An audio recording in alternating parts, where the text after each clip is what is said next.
याद रख के इसको अपने घरों पे लिख के रखने की कोशिश करो कि इस धरती के ऊपर आप कितना इस्तेमाल होंगे, ये परमेश्वर के ऊपर निर्भर नहीं करता है। क्या कहा मैंने? लोग बोलते हैं कि परमेश्वर इस्तेमाल करता है, किसी को ज्यादा किसी को कम, लेकिन मैं आपको बता रहा हूं कि परमेश्वर ये डिसाइड नहीं करता है आप कितना इस्तेमाल होंगे इस धरती के ऊपर, ये परमेश्वर डिसाइड नहीं करता है। ये आप लोगों की नॉलेज, प्रैक्टिकल नॉलेज, सिर्फ थ्योरी नहीं, एपिग्नोसिस, प्रैक्टिकल नॉलेज, परमेश्वर के वचन की सही शिक्षा निर्धारित करती है कि आप कितना परमेश्वर के द्वारा इस्तेमाल किए जाएंगे। क्योंकि वचन ऐसा कहता है कि मैं किसी का भी पक्षपात नहीं करता हूं, लेकिन साइकिल का काम करता है, गाड़ी का काम करती है, और हवाई जहाज का काम करता है। तो आप अपने आप को साइकिल भी बना सकते हैं, कार भी बना सकते हैं, और हवाई जहाज भी बना सकते हैं। मायने यह करता है कि आपके अंदर जो क्राइस्ट की प्रैक्टिकल नॉलेज है। कई बार आप इंटरनेट पे कुछ सुनते हैं, आप किसी के मुंह से कुछ सुनते हैं और आप उसे सच मान लेते हैं। पौलुस भी जब प्रचार करता था, पौलुस, उससे ऊपर कोई प्रेरित नहीं है बाइबल में जिसने इतनी पत्रियां लिखी, पूरा यूरोप चेंज कर दिया, तुर्की में हर जगह उसने प्रचार किया। उसके और पतरस के जैसा काम किसी ने नहीं किया। याकूब, यूहन्ना, ये 4 लोग थे सबसे ज्यादा काम करने वाले। और वचन कहता है कि जब पौलुस प्रचार करता था तो लोग घरों में जाके ढूंढते थे पवित्र शास्त्र से कि क्या पौलुस ने जो प्रचार किया है सही किया है। क्योंकि वचन की शिक्षा ही है जो आपकी कैपेसिटी को बढ़ा देती है। कुछ डिलीवरेंस ऐसी है, आप 1,00,000 बार भी ले हैंड करा लेंगे, आपकी लाइफ में नहीं होगी। वो तब होंगी जब आप अपनी जिंदगी में से एक ऐसी कमी को, एक ऐसे पाप को त्याग देंगे जो वचन के अनुसार नहीं है, पर आपको मालूम नहीं है। और जैसे ही आपको सही वचन मिलता है और आप उस चीज को त्याग देते हैं, वो डिलीवरेंस जो ले हैंड से नहीं हो रही थी, प्रेयर से नहीं हो रही थी, ऑटोमेटिकली आपकी लाइफ में एंटर कर जाएगी। सेम डे, सेम पल, सेम मोमेंट। वो डिलीवरेंस आपके हस्बैंड का साल्वेशन भी हो सकती है, आपकी उस बेटी की साल्वेशन हो सकती है जो खुदा से दूर है, पाप में है। आपकी फाइनेंस की साल्वेशन, छुटकारा हो सकता है जो कर्जे में है। It can be any deliverance. कुछ भी छुटकारा है जो आपके कई आदतों के साथ जुड़ा हुआ होता है। और इंसान अपनी आदत किसी के कहने पे नहीं छोड़ता जब तक उसे परमेश्वर नहीं कहता ये मुझे मालूम है। जब उसे ये मालूम हो जाता है कि ये प्रभु चाहता है कि मैं ना करूं, फिर वो छोड़ देता है। तो आज जब आप वचन को सुनेंगे, क्योंकि पवित्र आत्मा से भरपूर होने से पहले हमें यह समझना होगा कि पवित्र आत्मा इस धरती के ऊपर कैसे कार्य करता है। बाइबल कहती है, पिता ने कहा उजाला हो जाए तो उजाला हो गया, लेकिन कैसे हुआ यह नहीं पता। लिखा, पवित्र आत्मा जल के ऊपर मंडलाता था, और जैसे ही उसे पिता का वचन मिला, आत्मा ने वचन दिया और उजाला कर दिया। जहां भी आपकी लाइफ में आपको उजाला चाहिए, वहां 2 चीजें होनी चाहिए। एक, पिता का लिखा हुआ वचन, और दूसरा, पवित्र आत्मा आपकी लाइफ के अंदर। और पवित्र आत्मा आपकी लाइफ के अंदर उतना ही काम करता है जितना आप उसे अलाउ करेंगे, जितना आप उसके साथ कोऑपरेट करेंगे, जितना आप वचन की बुद्धि, वचन की शिक्षा और वचन के द्वारा अपने माइंड को एक्सपेंड करेंगे, पवित्र आत्मा भी उसी रीति से आपकी लाइफ में उतना ही काम करेगा।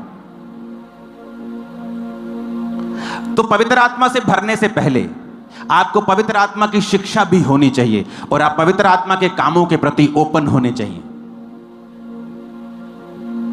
मैंने बहुत बार देखा है, पवित्र आत्मा के कामों के ऊपर पास्टर्स के द्वारा ही स्टॉप लगा दिया जाता है। आज हम वाइट कपड़ों में आए हैं, ए हिलना बंद कर लड़के, हो सकता है परमेश्वर ने मुझे व्हाइट कपड़े डालने के लिए बोला हो, लेकिन इसका मतलब यह नहीं है कि सब व्हाइट कपड़े डालेंगे।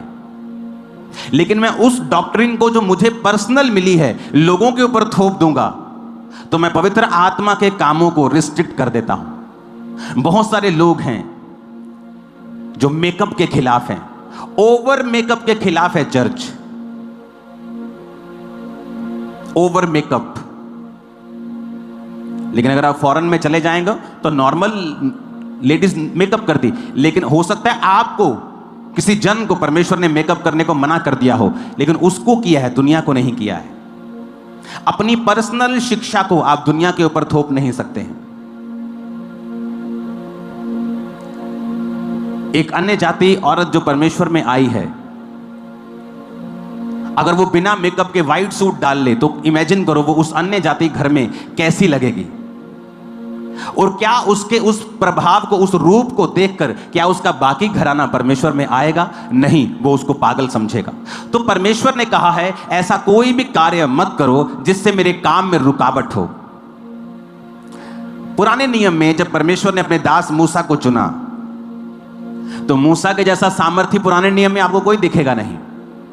चाहे वो चट्टान में से पानी निकालना हो, समुद्र को दो भाग करना हो, छड़ियों अपनी छड़ी को उठाकर विपत्तियां लेके आना हो, राजा को हराना हो, 20 लाख लोगों की अगुवाई करनी हो, उसके जैसा माइटी मैन ऑफ गॉड आपको नहीं दिखता। वचन कहता है निर्गमन 15 उसकी 23 आयत में लिखा, जब वो मारा नामक एक स्थान पर पहुंचे तो वहां का पानी खारा था और वो पी नहीं सके, उसका नाम मारा पड़ गया। यह कहकर वो मूसा के खिलाफ बकबक करने लगे कि हम क्या पिएं। तब मूसा ने यहोवा की दुहाई दी और यहोवा ने उसे एक पौधा बतला दिया और उसने उसे पानी में डाला और वो पानी मीठा हो गया। वहीं यहोवा ने उसके लिए एक विधि और नियम बनाया और यह कहकर उनकी परीक्षा की, यदि तू अपने परमेश्वर का वचन तन मन से सुने, आप आगे घर जाके पढ़ लेना।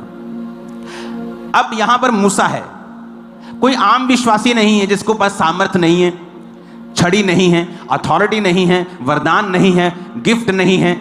ये एक ऐसा परमेश्वर का दास है जिसने लाल समुद्र दो भाग कर दिया, जिसने राजा के सामने राजा की लकीरें निकाल दी, जिसकी राजा उसके सामने लकीरें निकालने पे मजबूर हो गया। पहलोठे मारे गए, ओलों की वर्षा हुई, अंधेरा छा गया, कुटकियां आई, डांस आए, क्या कुछ उनके साथ नहीं हुआ।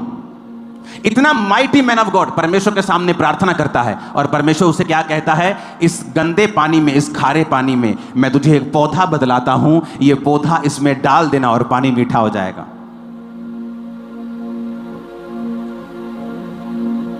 अब वहां पर परमेश्वर ने एक पौधे को इस्तेमाल किया। परमेश्वर ने नहीं कहा मूसा प्रार्थना कर और अपना हाथ रख, मैं उस पानी को ठीक कर दूंगा। परमेश्वर ने कहा ये पौधा ले और इसमें डाल दे। दूसरा राजाओं 2 उसकी 19 से लेके 21 आयत तक हम पढ़ेंगे। उसमें लिखा है, नगर के निवासियों ने अलीशा से कहा, देख यह नगर मन भावने स्थान पर बसा है और जैसा मेरा प्रभु देखता है, परंतु पानी बुरा है और भूमि गर्भ गिराने वाली है। उसने कहा, एक नए प्याले में नमक लेकर मेरे पास आओ, और वे उसे उसके पास ले आए। वह जल के सोते के पास निकल गया और नमक डालकर कहा, यहोवा यो कहता है, मैं ये पानी ठीक कर देता हूं, जिससे वह कभी मृत्यु या गर्भ गिराने का कारण ना होगा। अलीशा के इस वचन के अनुसार पानी ठीक हो गया और आज तक वो ठीक है। तारीफ करो जोर से खुदावंद।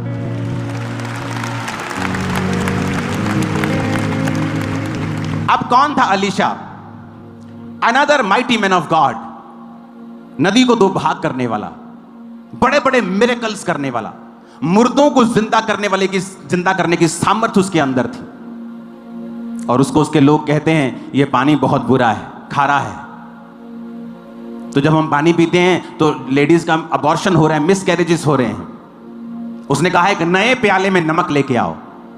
आपको क्या लगता है अलीशा ने ऐसा क्यों कहा? क्या अलीशा अगर अपने आप से कहता तो क्या वो पानी चंगा होता? कभी नहीं चंगा होता। क्या मूसा अगर अपने आप से कहता कि फलाना पौधा इसके अंदर डाल दो, पानी ठीक हो जाएगा, क्या वो होता? कभी नहीं होता। वो एक ऐसे प्रभु के जन थे जिनको पवित्र आत्मा अगुवाई करता था। अब यहां पर कोई मूर्ख कहे कि नहीं नहीं, एलीशा को प्रार्थना करनी चाहिए थी, ये क्या है बाबों का काम, नया प्याला ले आओ, नमक ले आओ। जब पवित्र आत्मा कार्य करता है वो तुम्हें पूछ के नहीं करता, वो तोता नहीं है, वो आत्मा है खुदा का, जैसे करना चाहता है वैसे करता है। तुम उसको डिब्बे में बंद करना चाहते हो, इसीलिए आज लोग उस लेवल पे नहीं जा पाते जो परमेश्वर उनके जीवन में चाहता है। यहां पर वो माइटी मैन ऑफ गॉड है, क्या ले हैंड नहीं कर सकता उसके ऊपर, पानी के ऊपर, क्या प्रार्थना करके ठीक नहीं कर सकता? कहता नए प्याले में नमक लेके आओ। लोगों को लगता है जब आप बाबाओं के पास जाते हैं आपको कुछ देते हैं, लोगों को लगता है कि ये बाबा कल्चर है, मसीह में ऐसा नहीं होना चाहिए। अरे उल्टा है, ये मसीह ऐसा होता था, मसीह लोग करते थे, उन्होंने कॉपी की है, क्योंकि शैतान हमेशा कॉपी करता है, वो ओरिजिनल को देखता है, सब चीज कॉपी कर लेता है। आपको समझ आ रही मेरी बात? वो बाबाओं का काम नहीं था, वो बाबाओं ने कॉपी की है बाइबल की, परमेश्वर के कामों की। अगर आप चेक कर लें, आपको जाओ चेक कर लो, कॉपी की है बाइबल की, जाओ ऐसा कर लो। लेकिन वो तो परमेश्वर की आत्मा के द्वारा नहीं कह रहे, ये तो प्रभु की आत्मा ने कहा जाओ नए प्याले में नमक लेकर और उसमें डाल दो। बुरा कब होगा? बुरा क्या है? बुरा ये है जब वो नमक 25-25 हजार में बिकने लग जाए। बुरा ये है कि वो पौधा 50-50 हजार में बिकने लग जाए। तेल बुरा नहीं है, बुरा ये है कि ये तेल जब हजारों रुपए में बिकने लग जाए। जब आपको दिया गया है फ्री, आज ये वही कार्य करेगा जो एलीशा की लाइफ में हुआ था, जब मूसा की जिंदगी से हुआ था, वही करेगा ये। और लोगों को मालूम नहीं कि ये पवित्र आत्मा कर रहा है, तुम्हारे कहने से रुकने वाला नहीं है। ऐसी हजारों घटनाएं हैं बाइबल में। क्या मूसा सामर्थी नहीं था? क्या वो प्रार्थना नहीं कर सकता था? क्या यहोवा उसकी विनती नहीं सुनते थे? क्या एलीशा सामर्थी नहीं था? क्या परमेश्वर उसकी प्रार्थना को नहीं सुनता था? लेकिन इसीलिए कहा जाता है कि जब आप चाहते हैं पवित्र आत्मा आपको इस्तेमाल करे, अपने आप को परमेश्वर के हाथों में सौंप दे। सियाने बनने की कोशिश ना करें, परमेश्वर को सिखाएं मत कि नहीं तुझे मेरी प्रार्थना के द्वारा ही काम करना है।